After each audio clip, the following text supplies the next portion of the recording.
Casey's is a premier garden center and gift shop located in Lawrenceburg, Indiana. Casey's offers a wide selection of plants, landscaping materials, home and garden decor, and gifts for every occasion. Casey's is committed to providing exceptional service, a unique shopping experience, and value to every customer. Stop in and see what makes Casey's so unique.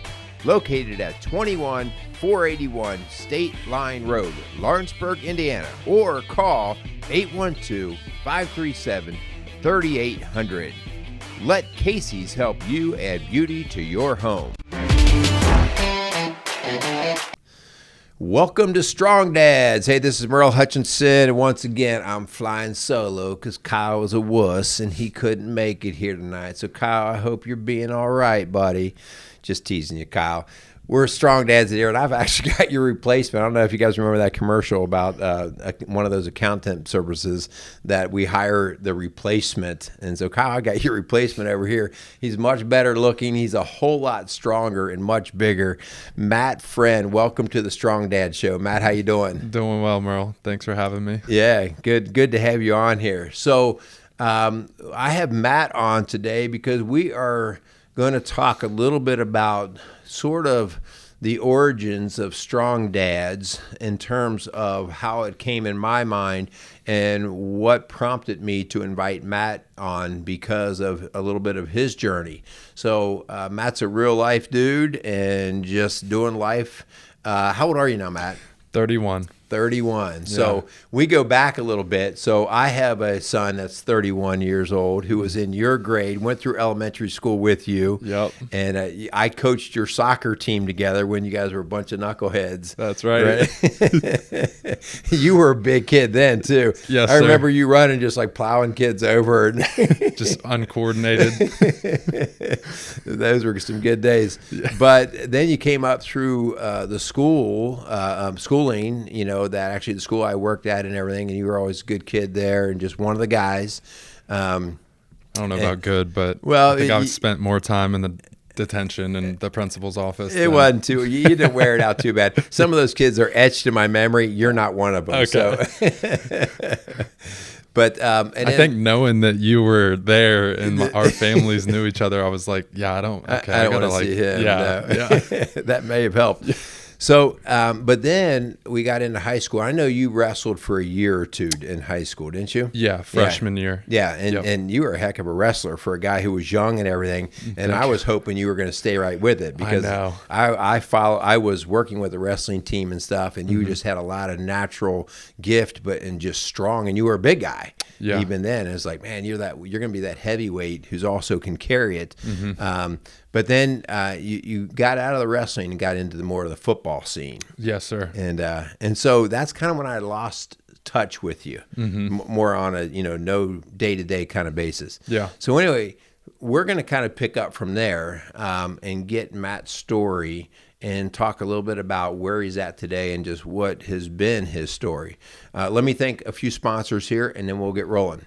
So, Strong Dads, we want to thank the Kramer's Beer House alongside of Casey's Outdoor Solutions. I want to thank those two sponsors for coming alongside of the work that we do here at Strong Dads, as well as the work that we do at Rock Solid Families.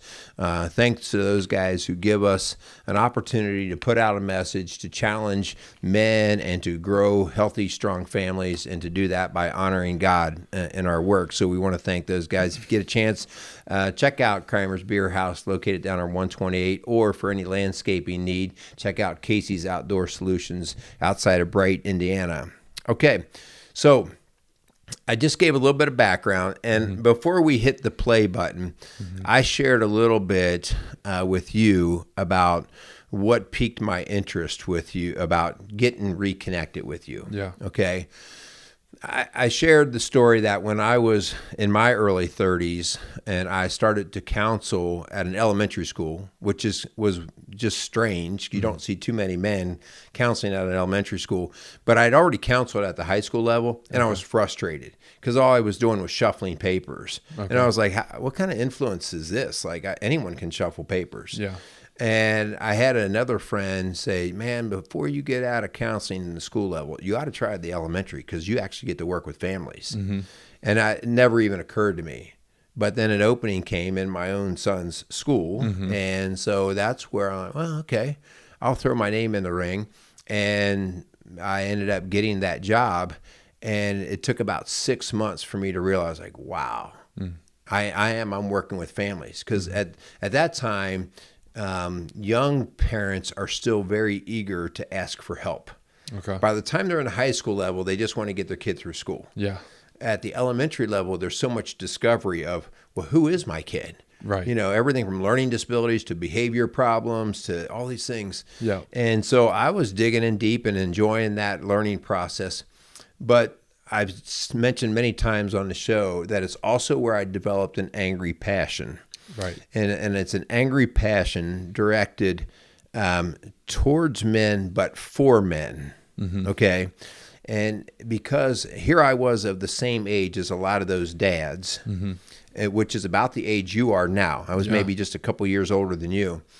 And, you know, I was strong, healthy, regular father like these guys were. And I wasn't any better than them, but I always had a priority of family. I mean, I grew up with that. And so here I am working in the school, and I'm watching guys who look a lot like I do, and they've got kids that I'm working with, and they're screwing up. Like they're screwing up with having affairs or playing into drugs or work, and never at home. Yeah. And then the reason why this catches my attention is because now I'm dealing with the fallout from the brokenness in the family, the divorces, the kids who don't know who dad is. And so I'm these are my peers, these other men, they're my peers. And I'm starting to get angry. Like, come on, dude. Like, I don't want to clean up your mess every day. Right.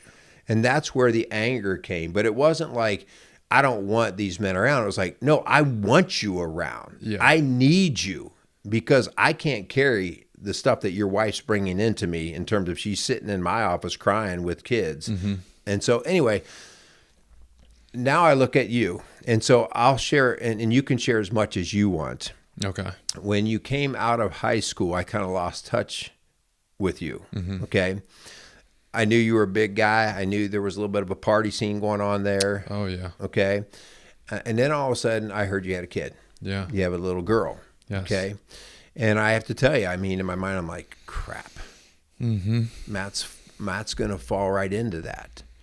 And you came back into our area, and, you know, I'm not like stalking you, but you come to church once in a while with your dad and stuff.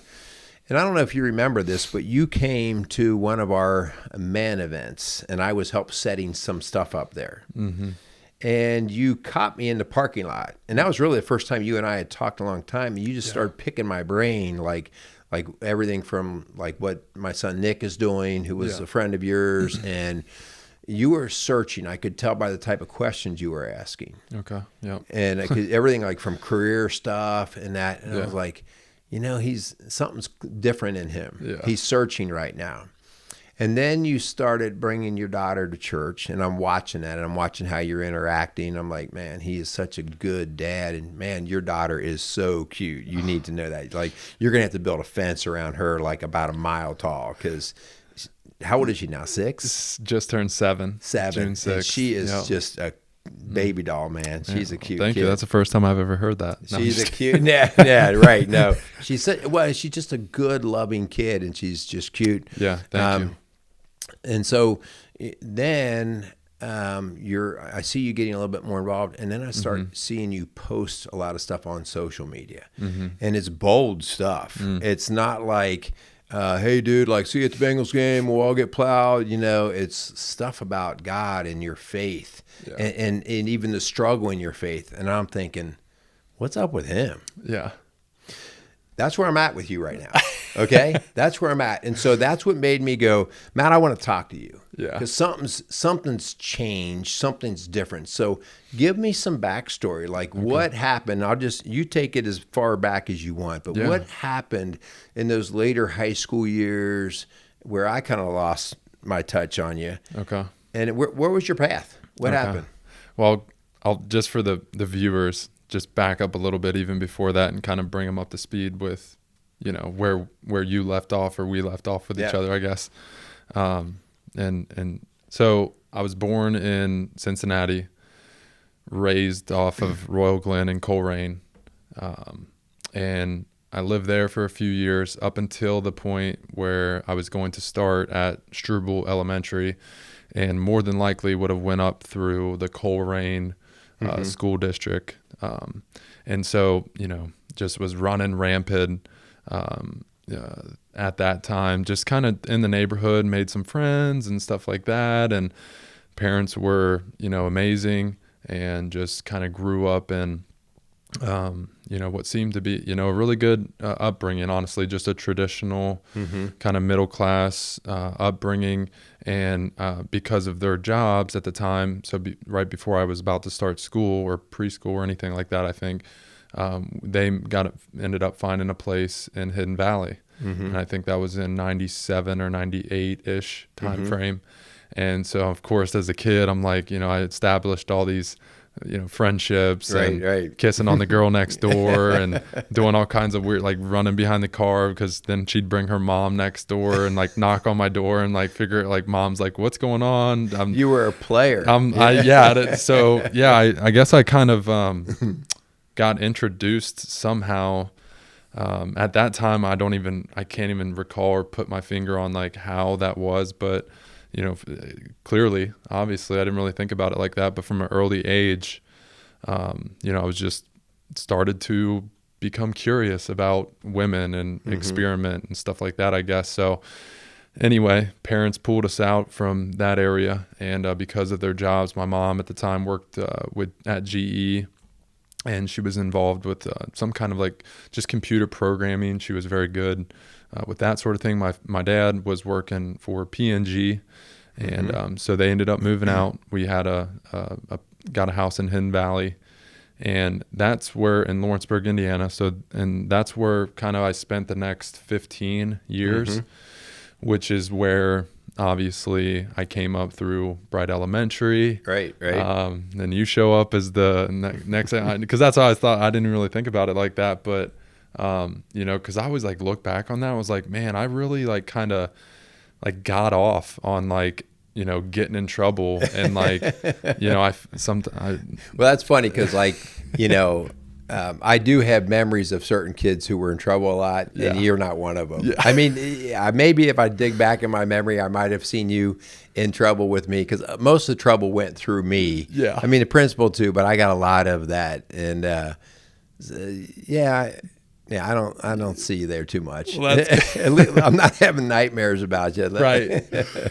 Well, that's good. And so came up through there, and I was just kind of a student who never really enjoyed school that much. I kind of struggled, to be honest with you. I never, I look at other people within my family, and it was kind of, now I'm like, I see God's gifts and his talents and his glory like through other people in my family who were more academically gifted, if you will, than myself. But I really struggled through school and all throughout just middle school and even through high school. Like I was just busy doing, with the women, trying to date, and just getting involved with the wrong scenes and stuff. So anyway, kind of coming up, I was doing just various tests and things like that. I was very much like borderline. I never enjoyed taking tests. With standardized testing, I always performed, below average. But I was always involved with like, sports, and kind of knew that, I'd always been doing sports from a young age. Even as you had mentioned, you were one of our coaches over soccer. And so I always like stayed with the kind of, all right, well, you're athletic, I guess. So, so I kind of ran with that, just doing various miscellaneous things, obviously growing up. And then, once I started to, I was done with middle school, and, I'd have to even, at some different times, I'd have to go off to like side classes and kind of get a little bit of, I was never like officially like the student who had to kind of go off to in special education per se. Yeah. But I was very much borderline, if you will. I was just a C plus, B minus kind of average kind of guy. And so anyway, came up through, and after fast forwarding through, elementary school, and through middle school, I was always just, I was just kind of a maverick. I was just kind of like this rebel without a cause, even going up throughout that. And, I remember from an early age, like there would be, like my grandparents and like people even having like dreams about me, and like they weren't necessarily good dreams, and like kind of like this, premonition kind of like stuff going on. And, so I was always kind of like scary to hear. Like, I think at one point my grandmother and my grandfather like both woke up and they had like the same dream about me like earlier on in my life, which I thought was like, and it wasn't a favorable dream. No. Yeah. It was like me getting like lost down this like, the things on the ground that are the little circle things that you can lift up. What are those the sewer lid types? Yeah. Like kind of like going off. Manhole covers? Yeah. Like kind of getting lost down in the abyss or something. Yeah. Like it was kind of like, so, but anyway. Can I stop you for a second? Yeah. So, what I over the years of working in school, I also recognized another significant problem that I think is in the hands of the school, even the schools that I was a part of. And that is, if you are a kid who excels in the academia world, you're going to be okay in the school setting. Okay, so like you get patted on the back enough, you get attracted to different things and interest. If you're a kid who completely struggles, school's not going to be your deal, but you're going to get a lot of support systems, special education and that kind of thing. If you're a kid that's in middle ground, okay, middle ground is a dangerous place to be in a school. And I say this because middle ground kids get into middle school especially, and you'll see them start to say, how am I going to make this work? And if they can't make it through academics, then they're looking for their next deal that they can hook up to. Yeah. And if the sports are there and they are decent at sports, then you'll see them like, okay, good. Like sports are going to be where they go. But if they're average at that, now they're at a loss. Like crud. Like I'm not good at academics. I'm not very good, or I'm not outstanding in sports. Yeah. Okay. Well, maybe now I'm the class clown. Yeah.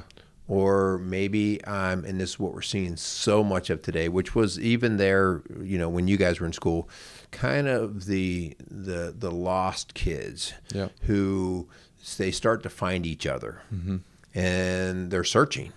Like we have kids today who are identifying as cats and dogs. We have kids who are questioning gender and all these things. And it's like, no, these are kids who are trying to find where they would fit in. That's it. And in your case, like, and this would have been my case too, like I was an average student. I was an average or so athlete, but I enjoyed partying. Yeah. And I'm pretty good at that. Yeah. And so that's where I started to hang. That's where my friends were. Yeah. And so I hear that kind of coming out of you, like, okay, well, I'm going to find where I am going to be able to grow some roots here. And it happens to be maybe in your case, the party scene. Yeah. And you actually, as you were speaking, I was even sitting there thinking like that was the main thing that, this is going to sound super weird, but one of the most recent songs that's kind of resonated with me, this is going to sound so strange coming from me, but like Justin Bieber put out he's got a song out like Where Do I Fit In? And I had recently heard that, and that's just kind of like what I hear is like I was living this life and I've listened to it like, and it just kind of like resonated with me in a way. Like I'm like, oh my gosh, like this guy might be and turning his life around, like this celebrity who I heard with an amazing voice coming up through school and stuff. But it's neither here nor there, but like, I was like that was it. I was like, man, I was just like, where do I fit in? Yeah. And that was kind of the overarching question that I had looking back in hindsight on my life. And I began to realize how much of like this double life or this this kind of double standard life, this really hypocritical life that I was living, where like on one hand, I'm coming up through high school and trying to, like seeking the women, seeking dating. I was really good at, like you said, I was pretty good at partying once I found out that, I wasn't getting the best grades. So yeah, I was like, I was living this life of where like I was identifying with certain social groups of which you mentioned, like whether it was I could kind of fit in and blend in anywhere, but really not but not anywhere, right? but not anywhere at the Yeah. same time. Like Yeah. this kind of like guy who's really being called by God to like lead and step up and to assume that role. But like at the time, like I had no idea who I was, what I was like good at. I was just young, dumb, and naive. Where were you with your faith back in those years? Do you Yeah. remember like having an actual thought of, well, I am a Christian, or I'm not, or I don't know what I am? Yeah. So, and that's a great question, Merle, and I forgot to touch on that. But so I was saved when I was like relatively young. I was like 11 or 12, maybe 13 at the One of those latest. church camp baptisms? Yeah. So, I mean, well, I was actually saved. Well, as you know, growing up at Bright Christian Church, which is pretty significant to highlight that because it was because of my, because this is pretty important, is that my faith kind of started because of my parents, right? And it really started because of my mom. My mom was the one who was the first one that kind of came of faith and kind of was like told her mom at an early age, like, she had seen something, like someone came by knocking on the door or something, and she lived with her grandma at the time. And she was like, obviously she never ride or anything. And she was basically like at a point where she's like, I'm going to find a way to like, I got to go, whether you're coming or not or letting me go, like I have to go. So that's kind of the roots of like, she was the initial one in my family, immediate family of faith. And then she brought my dad to faith. And so this was coming up through Bright Christian Church when it was in the old, 4-year sanctuary. That was kind of the early days for me. But I was the kid who going to church camp with Nick and being dragged to the Sunday schools, the vacation Bible schools, the Sunday school classes with, learning from, you and Sorry. No, it was, what's funny, Merle, though, is that I can sum it all up like this, is that, even though I was the kid, like I'd fall asleep, in church and my dad's like freaking nudging me in my ribs. Like, I'm like, dude, stay awake. Yeah. Yeah. And my mom she was like, rise and shine and give God your glory. Man, that used to drive me nuts. And so, but I looked back on that later in life and I was like, I thank God. Oh yeah. That like, despite my, like, I hated it. I was dreading it. Yeah. That at that time, it was like a I got to thing. And then right now at this present time, is I get to thing. That's cool. So like I look back on like things like that though, and I'm like, man, I thank God that, had they not pushed me in that way, that I wouldn't be the man who I am today. I can say that. Which speaks to the idea now, because now you are a dad of a 7-year-old. Correct. And you will start, if you haven't already, get an occasional kickback from them. Like, I don't know if I want to, Dad. And now you're like, no, like, I know that this is an important thing. Yeah. Whether my kid likes it or not, right? The seeds were being planted in you. And at the time, and especially probably middle school, high school years, like, why? This is stupid. But now you realize, wow, I'm so thankful that somebody took the time to do that. So, yeah. All right. So keep going with your story here. So are we getting you out of high school yet? Yeah, we're getting out of high school.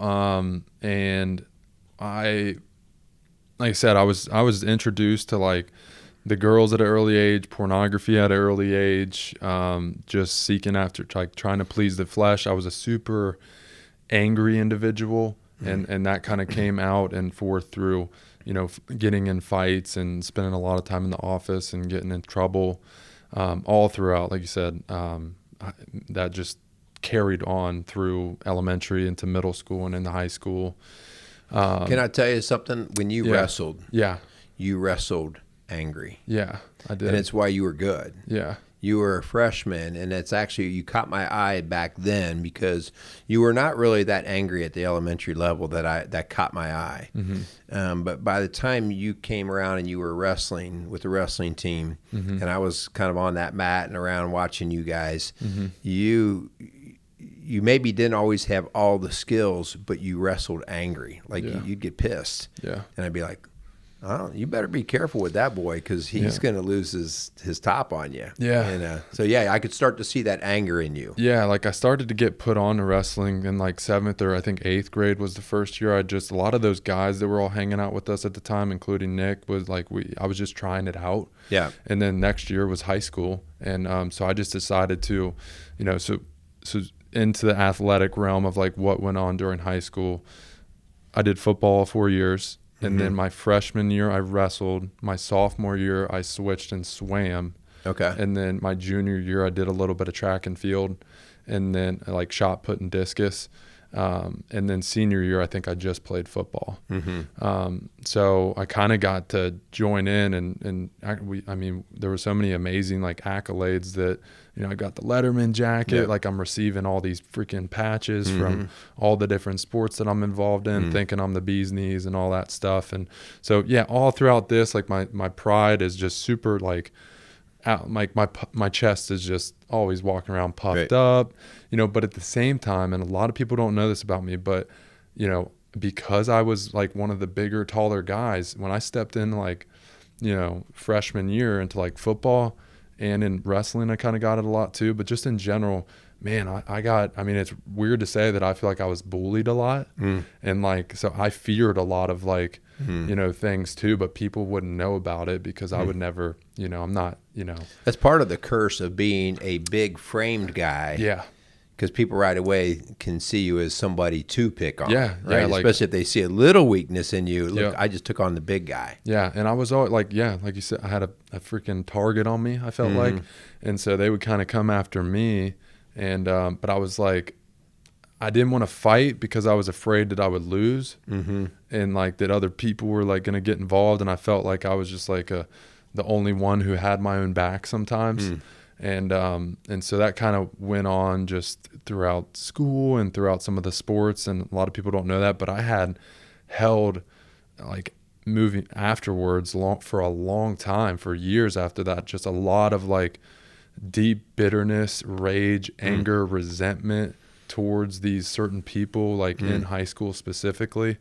And so I, had to, deal with all that and within myself and with the Lord. But so that was kind of like went on like sport wise. I was always just staying involved with stuff like that, trying to, like I said, find my way. But at the same time, I'm living in Hidden Valley in Lawrenceburg.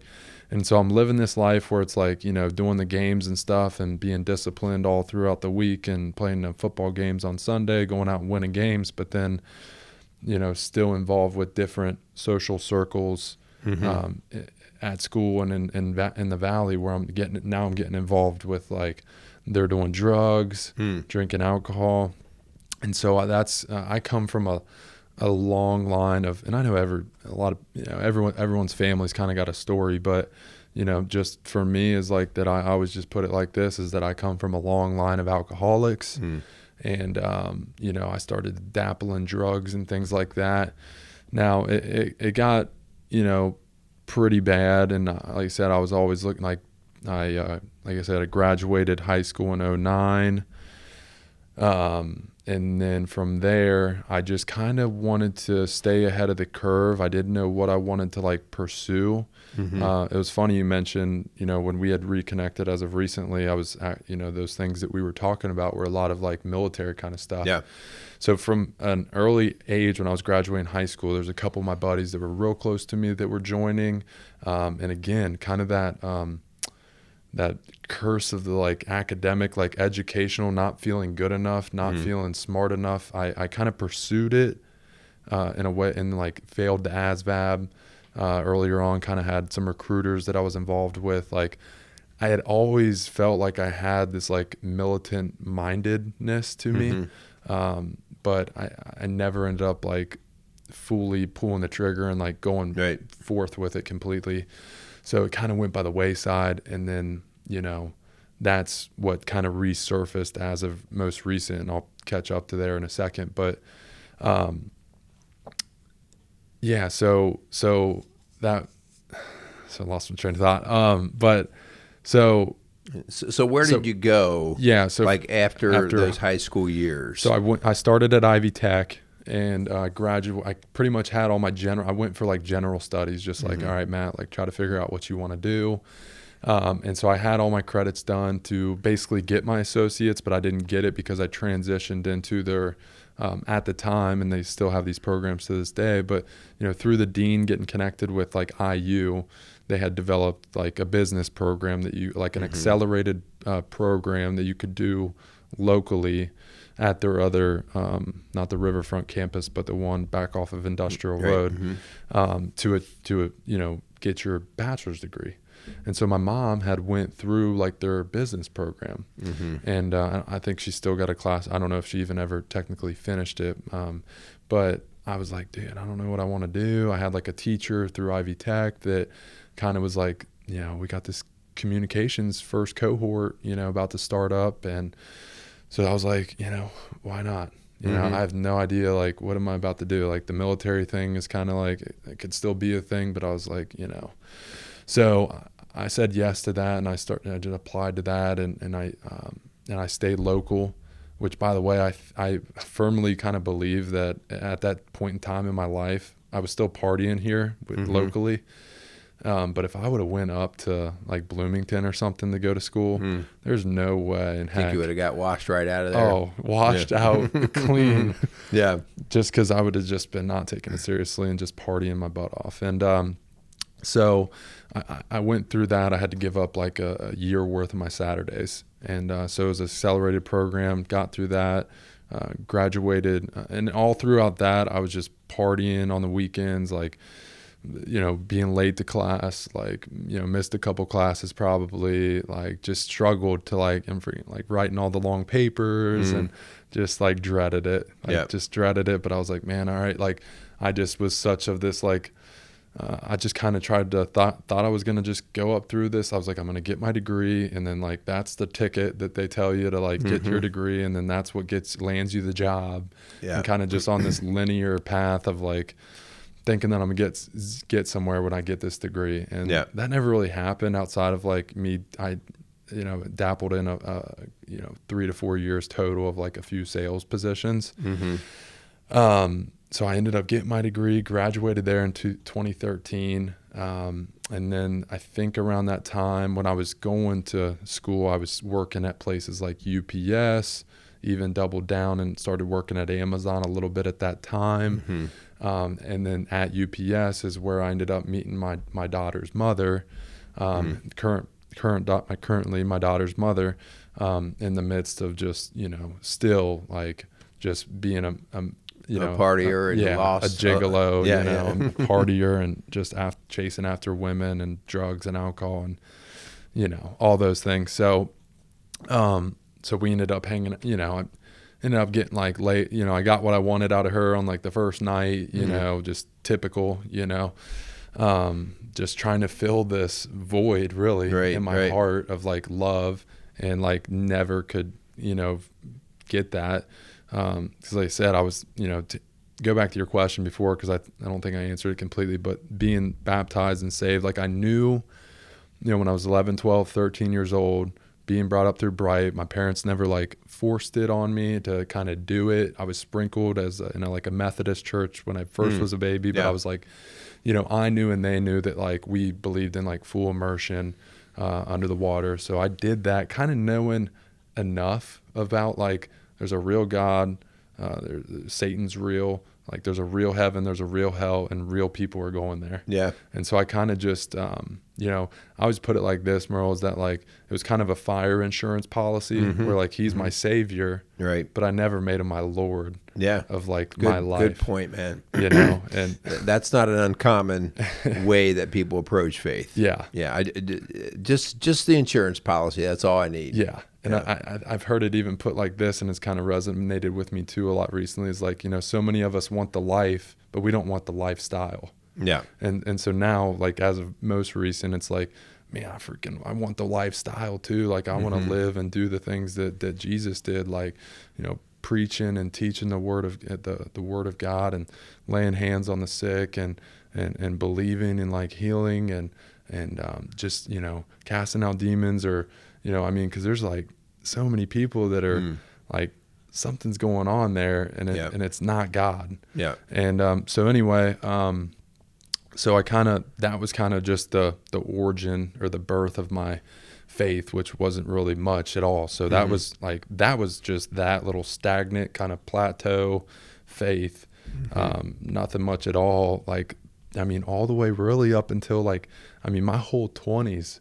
was I just feel like I always often just put it like they were a waste. It wasn't until I was probably within the past 3 to 4 years, so about when I was 27 or 28, I really, I can't quite, sometimes with the Spirit, I can't quite give you that defining moment or put my finger on when he came and everything just shifted and changed, and I kind of encountered the presence of God, but something changed within when I was 28, and I'll kind of get us there here.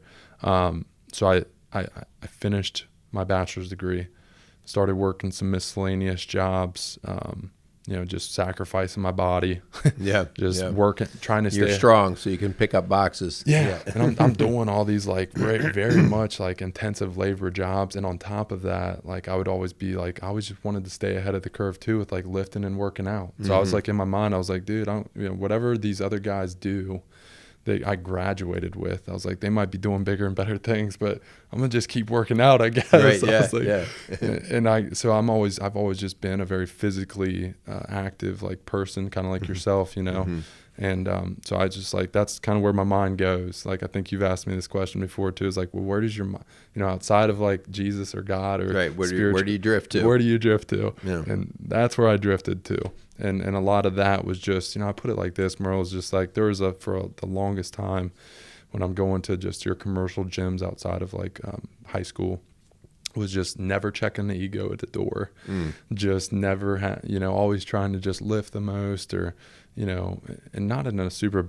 I guess it was, but now it's I can walk in there. I started checking my ego at the door. I started if somebody needs help or a spot, I started to just be more of a because there's just so much even within that realm of my life that now I look at and I'm man, there's just that is so saturated with pride and this puffed upness that I just was consumed by my entire life, that now I just look at it different. I mean, where I was never really doing this aspect of it, but you see everyone online with chasing the picture, the best one that they can put on Instagram or Facebook, and some people are just chasing the dragon of I don't know. I just came to a place where I'm you got to trust the process more than you trust and love the results. Yeah. Cause you're never gonna when you know the Lord, we do have an eternal destination that, we ultimately get to see at the end of the day when we see him face to face in heaven. But, here on this earth, there's not really whenever you get to that destination, whatever that is, or whatever your goal is, well, what happens is you got a new goal. Yeah. All of a sudden you got a new destination you're trying to be at. I'll share a little, because you're prompting my brain on something. So over the weekend, we were visiting my son and Nick. And I don't really tell people what he does for a living, but that he's in a very intense environment on a daily basis in his work. And he's now he's that age that you are, and we talked about, and I told him, I said, something that you're going to notice with guys as you start to get into your 30s and 40s is every man that I run into, and this is what I do for a living, right? Yeah. Working with men, coaching and stuff like that. Men, I'll say this, men no longer intimidate me. Mm-hmm. Because I now know that every man is filled with insecurities. And if you want to know the insecurity of a man, see what he's really good at. Because that's where he hides. Mm-hmm. And so, and for me, it was physical ability, always working out, right? Because that was the one thing that I was kind of okay at, right? Yeah. And so that was how I hid all my other insecurities. Well, man, at least look how fit he is. Yeah. And you see guys with intellect. They're the smartest guy in the class. Well, then they're going to make sure everybody knows they're the smartest in the class. Yeah. Because that'll help hide all of their other weaknesses. And in your case, well, I'm not very good at the academics or whatever. Well, then I'm just going to get bigger. Yeah. Okay. And so when you'll start to see that even more and more, that if you really want to identify a guy's weakness, first look at his strength. Wow. Because he'll blow his strength up as big as it can be, like it's the lion's mane. Yeah. Right. So that's all you can see. Yeah. But inside, you can dig behind it. It's like, no. So as soon as I see a guy who's very pompous about when he comes to the gym and he's got to be recognized, Yeah. I actually now know, that poor guy. Yeah, he's got a bigger problem. He's got a bigger problem. Yeah. He's got a bigger problem. And again, listen, we all do, right? Sure. So we all do. So like, I'm not saying, he's got an issue. I'm now like, oh man, like I hope he works through that, because as soon as, like I've said so many times, guys come in, when they come in to see me, they're broken. Okay. They're not, that's why they come in to see me. Sure. And so I get the big guys that come in, and 15 minutes in, I all of a sudden got the blubbering baby. Yeah. They're where the weakness starts to seep out. Yeah. And you're like, wow, okay, man, before you walked in, I was either impressed by your Porsche that was out in the parking lot, or your bank account, or your muscles. And now I see that you're just as broken as the guy that just left here. Yeah. And so you're kind of referring a little bit to like the great cover up. Yeah. Yeah. Yeah. He, the one of the biggest things that I've been shown recently by the Holy Spirit has just been that, I can't do this in my own strength. Like, right. I'm so weak and so helpless, like in and of my very self, in my nature, in my sinful nature, and my being born into iniquity. Like, I have to rely on the source, who is, omni, he's everywhere, it's fun. Yeah. Just that idea of like I have to rely on him. Like I'm trying to be to a point where I'm like so dependent on him for, not that I'm like not going to do anything. 'Cause I think a lot of times, some Christians and men can kind of, I'm going to be still and wait on the Lord and like just be passive and not do anything. But, but yeah, I can't do anything in my own strength. And then he really showed me, he was like, as of recently, I was driving and I was like, I started talking to myself. I was like talking to myself, talking to the Lord, and I was like, man, Matt, you really think you're powerful, and until you think about the one who's omnipotent, and you really think you're intelligent until you, or whoever, right? You really think you're wise until you think about the one who's omniscient or I think that I love well until I'm actually think about the one who's all loving, omnibenevolent. I'm like, so that just kind of like blew me away and kind of checked me in a way that was like, I'd already been being checked a lot, but he was just like showed me that. So, but so anyway, that was, part of my biggest problem too is, through graduating school, thinking it was okay at the time I got a different stance now, I guess, or a different outlook on, like, at the time, I was living at mom and dad's when me and my daughter's mother kind of got pretty serious, and we kind of moved out to Fairfield, Ohio, across from Jungle Gyms out there in like 2014, end of 2014 going into 2015, because that's when McKenna was born in June of 2015. Man, we weren't there in 4 months until I screwed it up. And I thought that like we were off to like, I'm thinking like we're off to like, this is it. Like, this is the woman, I guess, that, well, backing up before that, like when it was just like, I look back and I'm okay with, I'm at peace with it now, but I look back at like when I found out that Rachel was pregnant. So I'm the first one to own and acknowledge and be fully responsible for, like, I had a child out of wedlock, but God turns my sin into a win, because I know that my behavior was sinful, but like he did not make a mistake with her, or like he does not make the mistake with the children. But anyway, I was so like bitter at the time when like I found out that I just remember even when I found out she was pregnant, I don't have the text messages to prove it, but I remember sending messages that were very suggestive of like, I don't know what you're going to do, but like, I can't have a kid right now, sort of stuff. Somewhat promoting or suggesting abortion. Correct.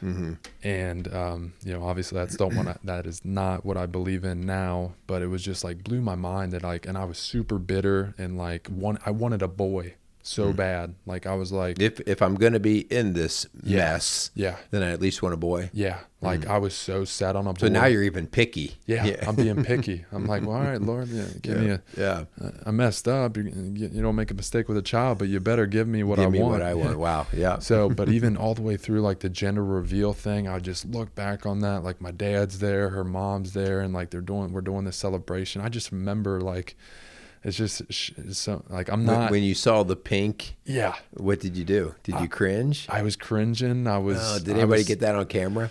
I hope not.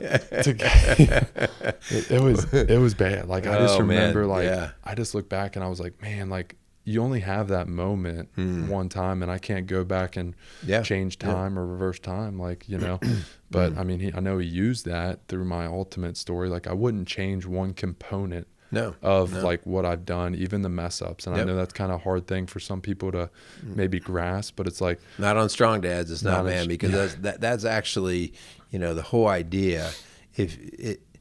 A mistake is when you don't learn from them. Yeah. Right. Correct. That's when they're called mistakes. Yeah. Until then, they're still learning opportunities, and that's a responsibility on us to say, okay, how am I going to make this right? And I think the idea of us being, we talk about on this show all the time, are you coachable or not? Yeah. Right? Like, and really, honestly, like most guys are not coachable. Yeah. They'll say they are until they hear what they don't want to hear. Yeah. And then they go, well, no. And so the idea here that you are like, I'm going to be responsible. Yeah. I'm going to own my part in this.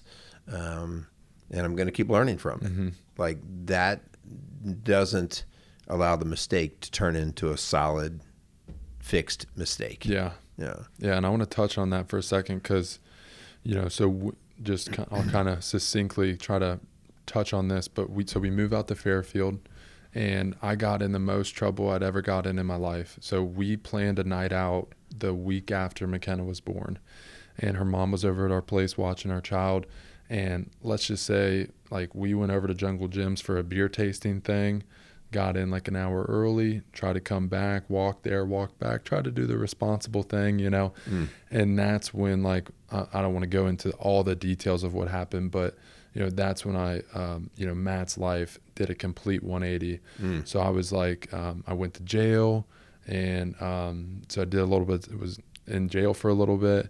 And my dad ended up getting me out, actually, because he bailed me out. But this was like the day before Father's Day, and there was a fight involved with like what happened and everything like that, and thought I was being like pursued, and just was in a kind of a brownout state, not blacked out, but not sober. You weren't functioning well, yeah.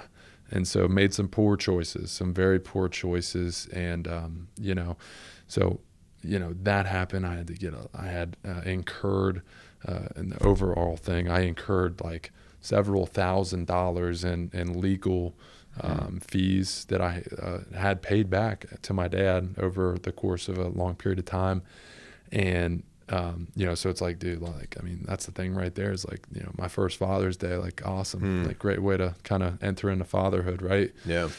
And so that was kind of like the downfall of like our relationship, because we got kicked out of our current place. We moved back over into the North Bend by LaSalle in her mom's place for a while, because we didn't want to go back to like I think my parents had split, because my parents split up in 2013-ish.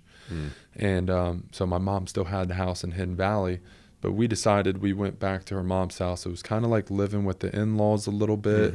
And I'm like this new father who has no idea what he's like called to do as a man, how to be a father. She has already had a kid, so she kind of like, and so I'm dealing with the dynamic of like her mother. So just a lot of fighting, a lot of me just being a terrible piece of crap person, honestly, and dealing with all the pride and all that stuff, trying to please the flesh. And all those things. And so, and then I'm battling with the legal part of my life now, where my life is like just at a 180, and I have like literally felt like I had no one to help me, nowhere to turn to, no like guidance to, kind of like, I'm just like, dude, Matt, you've screwed up big time. I thought like my life was like kind of, I was like, this is not like, I thought my life was over at that point, in a way. And so we ended up kind of breaking up officially from there.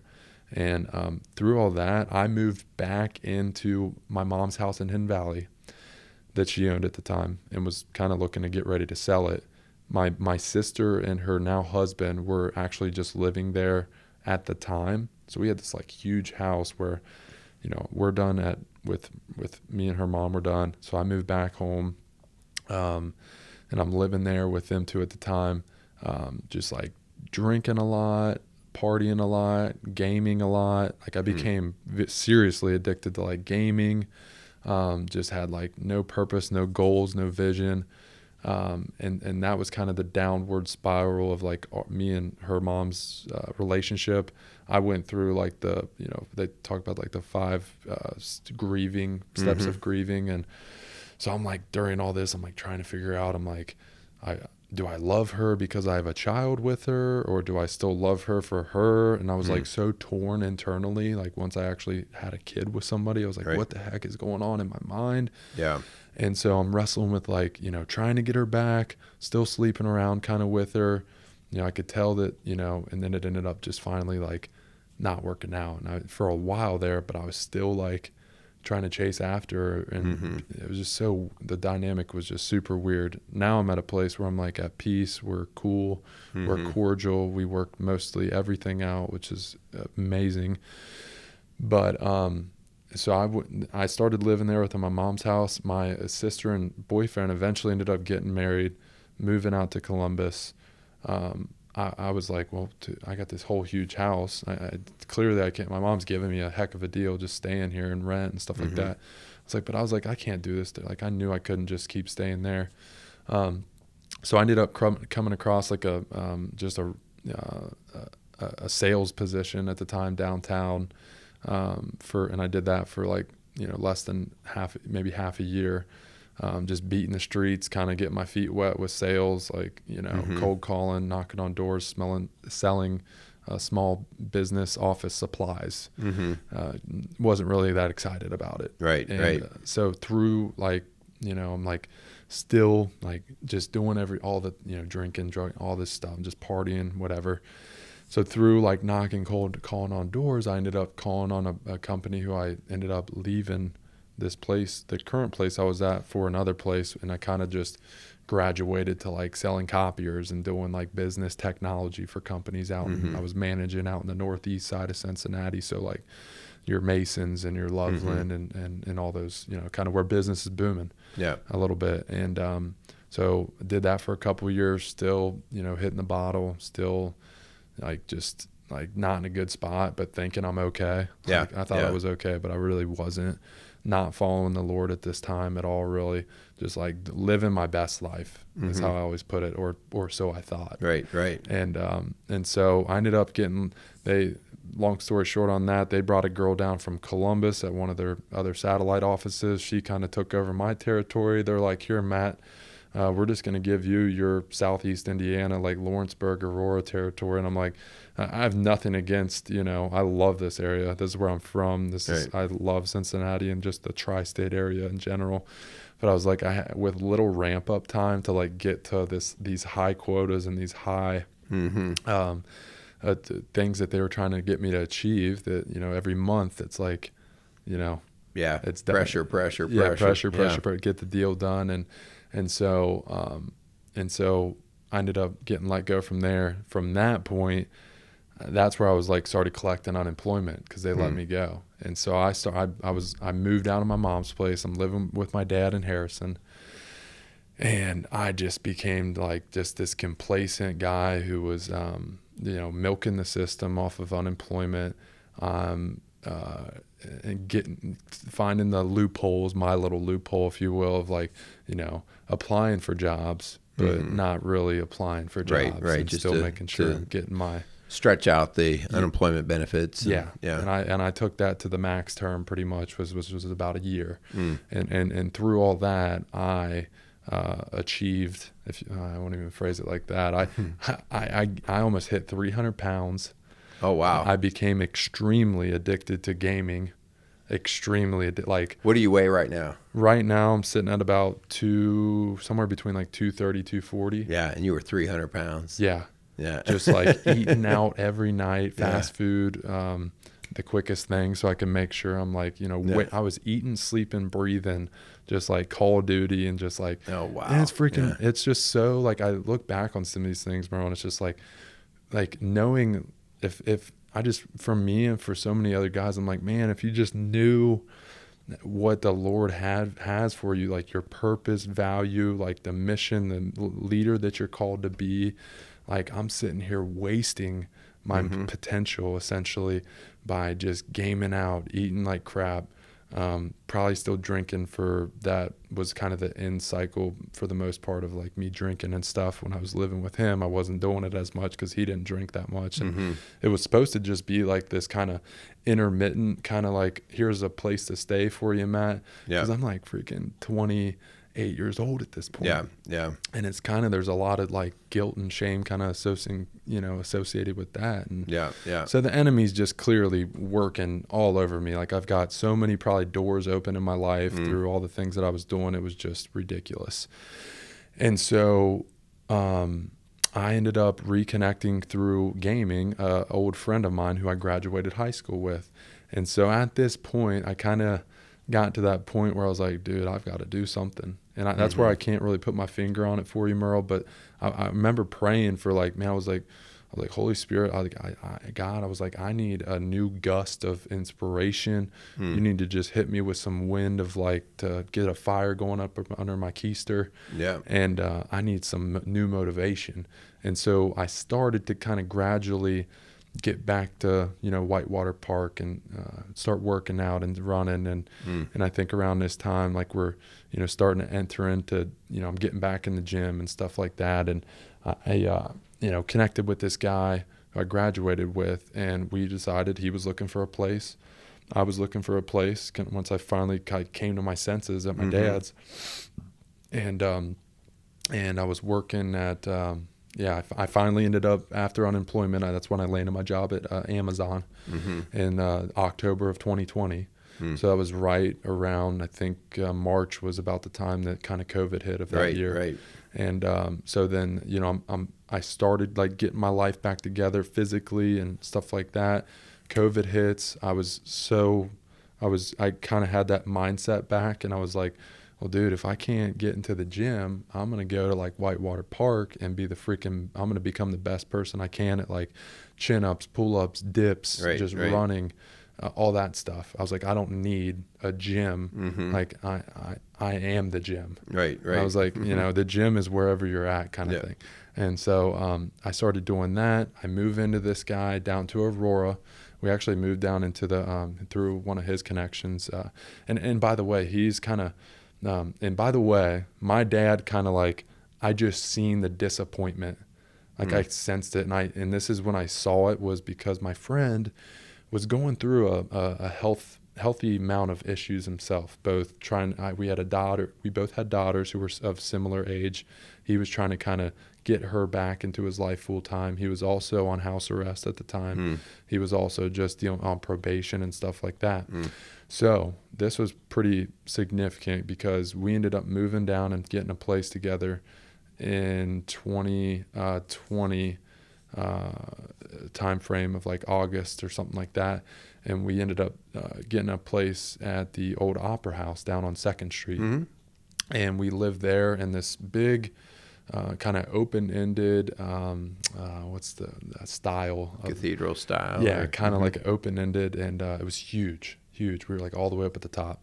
And so I'm doing that. I'm back on my grind with like getting my life together. And I was kind of trying to help him at the same time.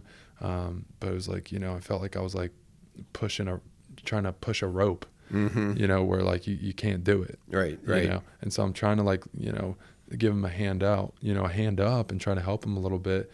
And I became super curious about like, but I want to finish that thought of like, but I started to see, I'm still gaming at the time. He's still gaming. That's how we met. We shared that interest together. It became less of what it was because I was working again and stuff like that. And I was like, I don't need it as much. But like, man, I kind of started, it was so weird, Merle, how like the same way that I knew that my dad saw me, I kind of began to see him through the same lens.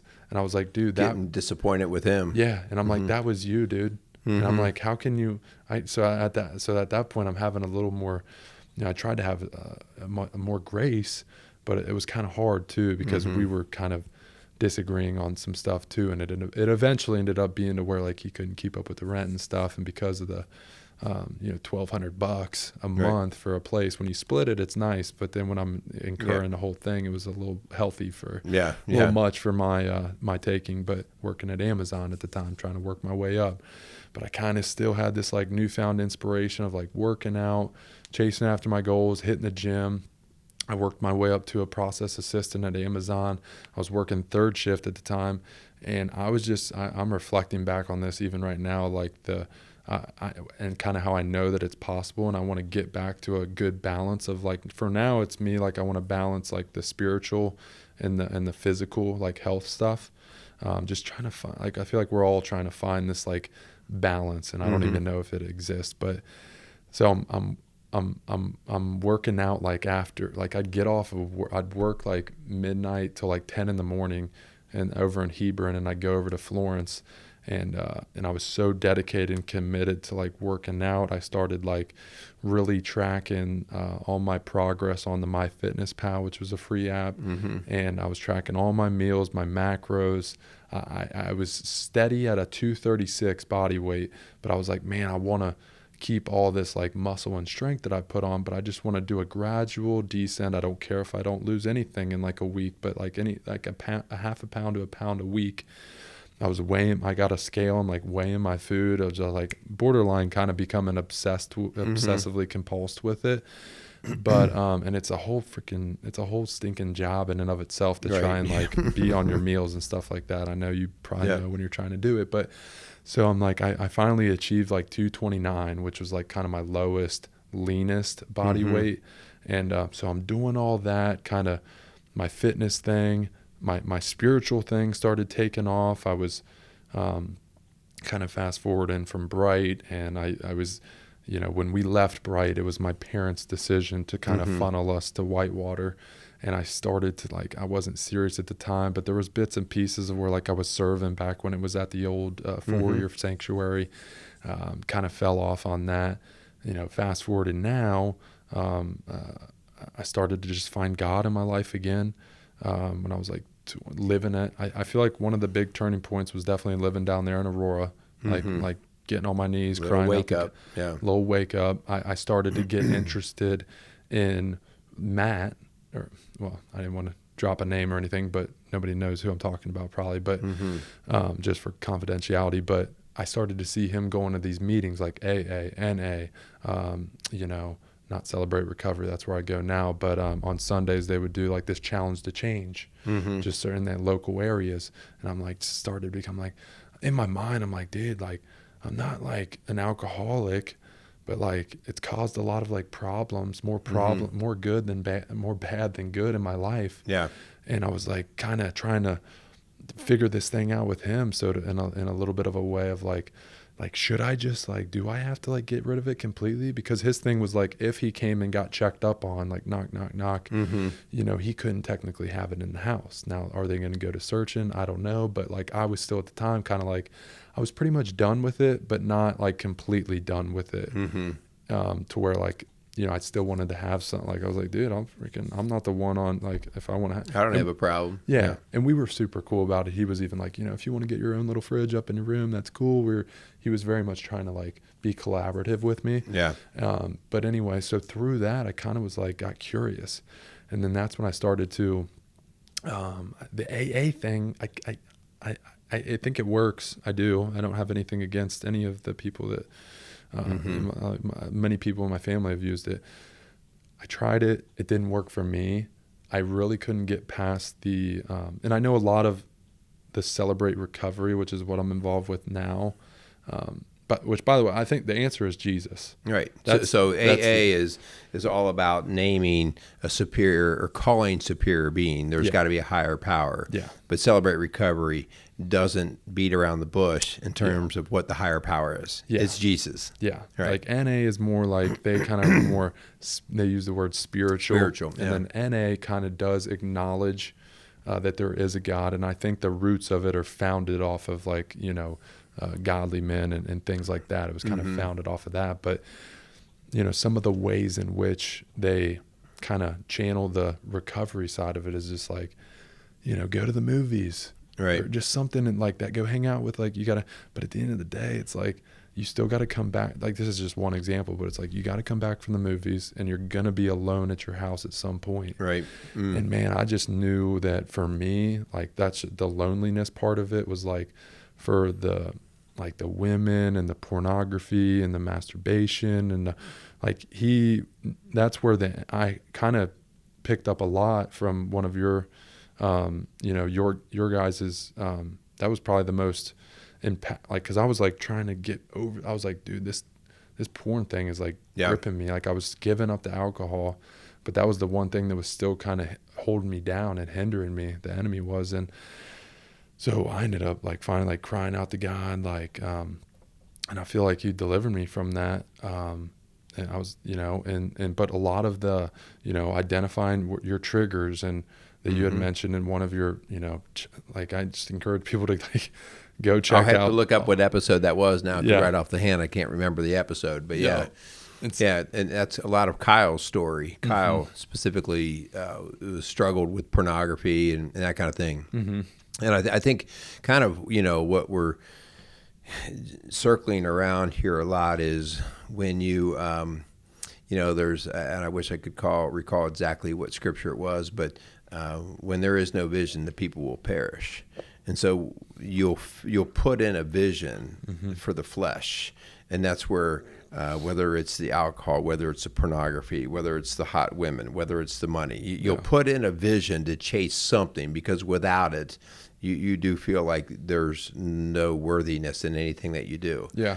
The problem is that those fleshly visions that you get just never fulfill. No. I mean, they do for a bit, right? They do for a bit, but they're not lasting. And so that's what you just find all the time with I think it's the great fooler out there. Like, you really, for a while, you can feel pretty daggone satisfied by that until you aren't. Yeah. And then you're like, I'm right back where I was. Why do I keep falling back into the same cycle? Yeah.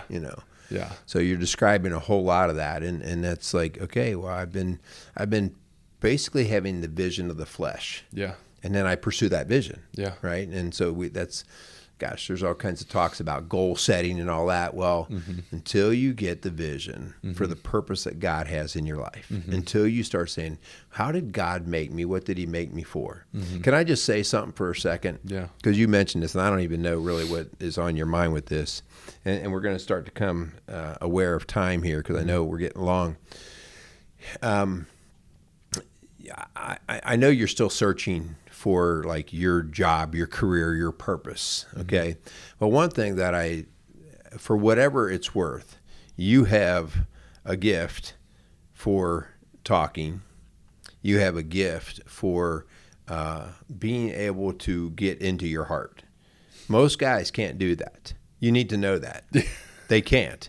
All right, because it's what I do for a living. Yeah. And I know, man, it's a gift. And the idea that you're able to now get into a level of empathy. Yeah. And an empathy is not like, oh, I know how you're feeling. It's like, dude, I'm walking in your shoes. I see what you got going here. Yeah. Okay. And you have a gift for that. And you also have a gift for speaking.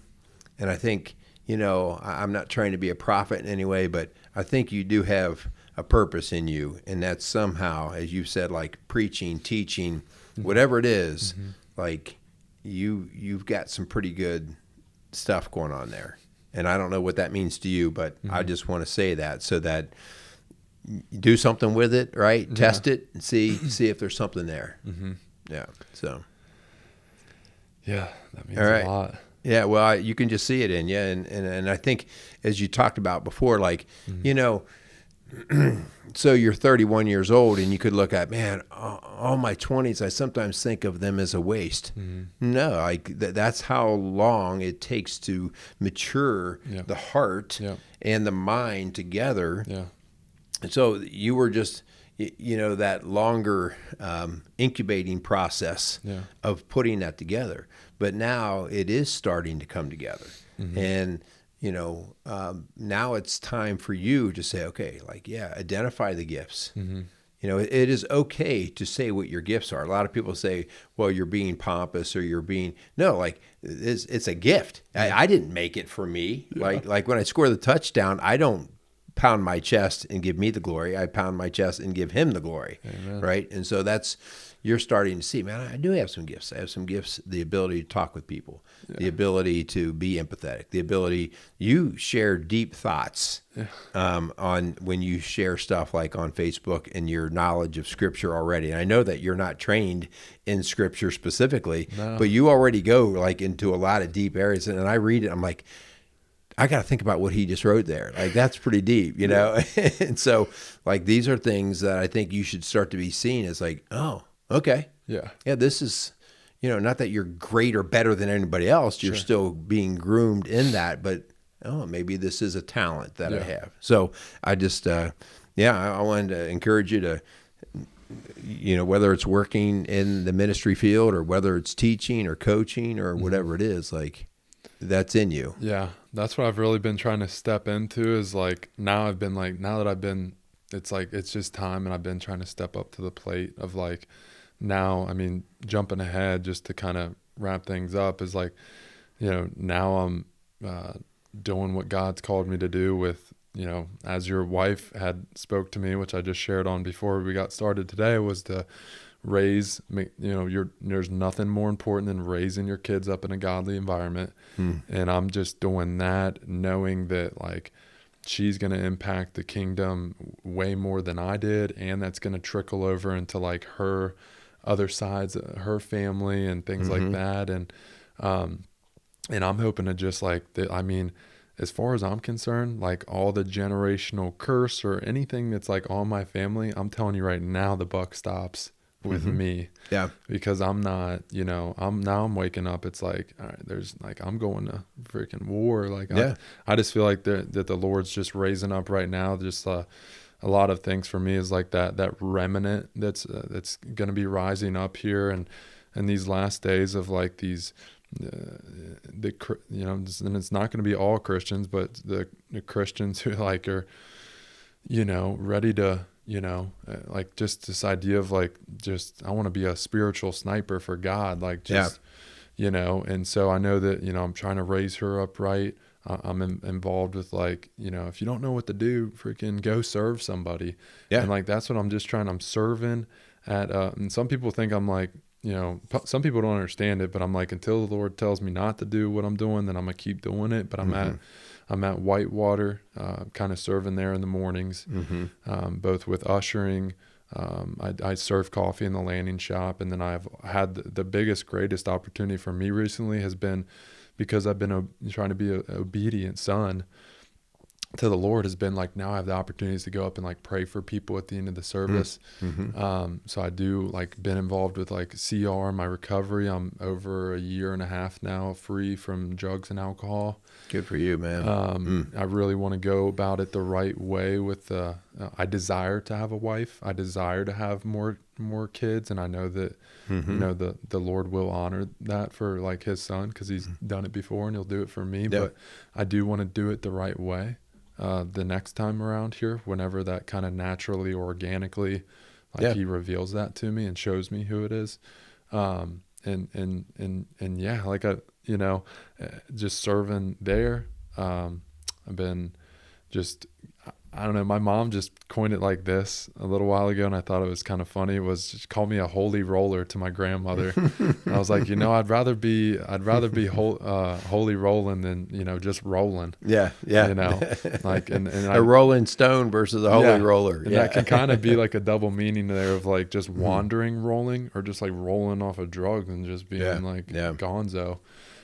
So that's, I've just been like, once I had her, man, as of the past year or two, like a couple of the things that were like kind of words I felt like the Lord kind of had me step into were not like, and this kind of came through like Dude's Day and the men's, just manning up. It was kind of a theme of like some of the ministries that we're involved in, and get involved and being intentional was one of them, with a small group, which lasted for about 1.5 years, a good period of time. And then he called me away from that for the time being. But so just being intentional, he called me into just solidarity, which was really just dealing with all that like loneliness that, the world wouldn't have seen. Like, cause I would have never admitted that I was like depressed or, had a guy like me think like that I had a problem. Right. And, so anyway, like, like intentionality, action, solidarity,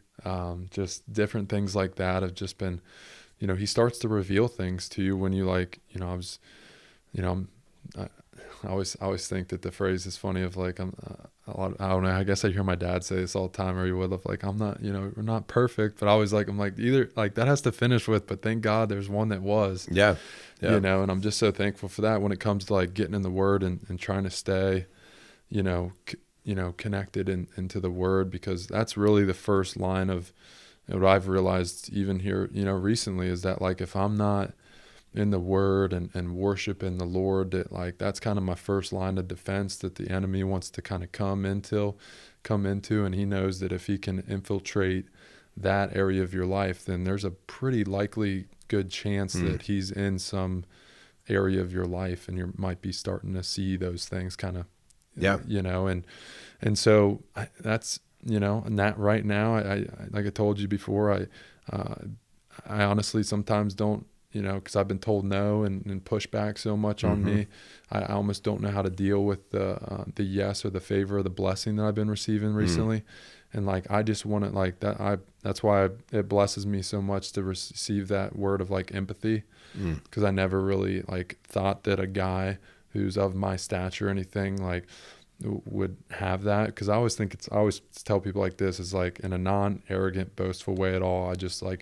I love when I get the opportunity to know new people, because I oftentimes find that I prove them wrong in who I am. And, because a lot of people, and we're all kind of guilty of it, because we're all kind of the way we're DNA and we're wired to like kind of, be prejudiced or like cast our predispositions. Well, that's how we validate our own worthiness, right? Yeah. Like, as long as I may not be great, but I'm better than you, right? And so I always do this comparison like thing. Yeah, and empathy is, you can only have empathy when you have finally realized that what it is to have pain yourself personally, and then to recognize pain in somebody else. And for me, I've shared my story many times. The thing that taught me that was anxiety, mental illness, anxiety.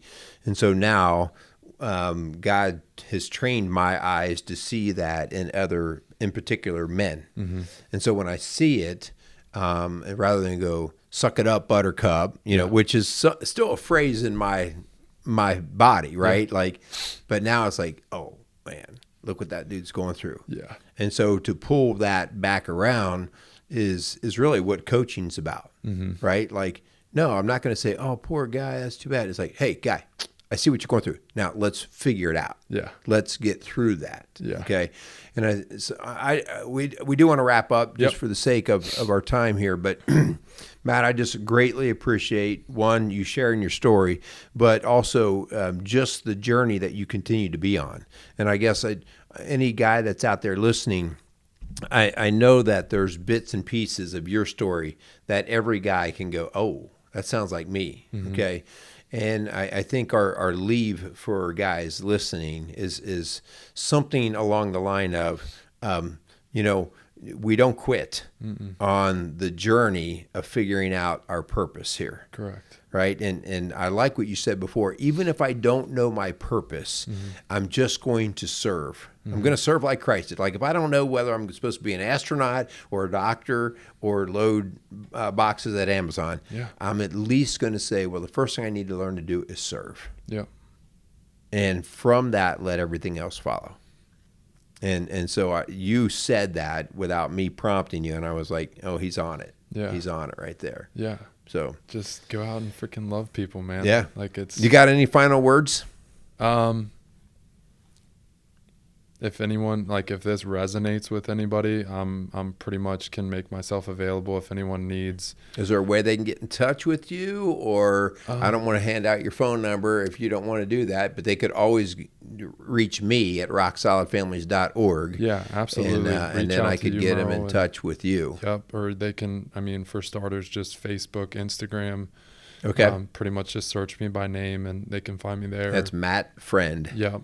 Okay. And yeah, I would, like I said, I'm trying to make myself available, but I would just say that to anyone that, the gospel in one word is love. So I'm just trying to figure out how I can like walk out in this agape love to people that, I just once you understand, like, I just catch the revelation of like, I don't, who am I not to forgive anybody? And I just know there's some terrible, terrible things that have happened within friends and families and circumstances. And like, that is we see it every day right now of this, like, just this fallen world that we live in. And it's truly, I'm telling you, it's not going to get any better before it gets worse. Yep.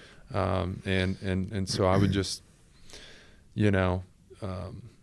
I don't know, once I came to the realization of like, I've been forgiving so much that I have no right or authority, like, not to forgive somebody else who has like hurt me or wronged me or done damage to my ego or my self-esteem or any of those things.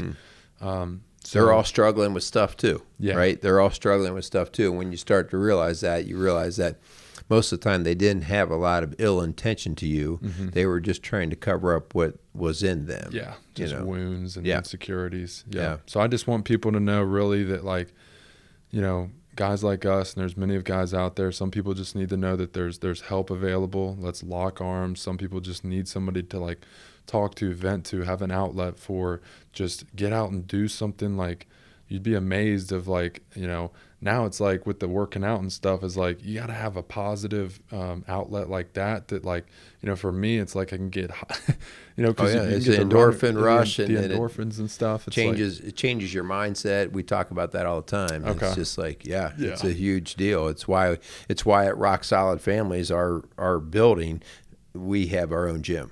Yeah.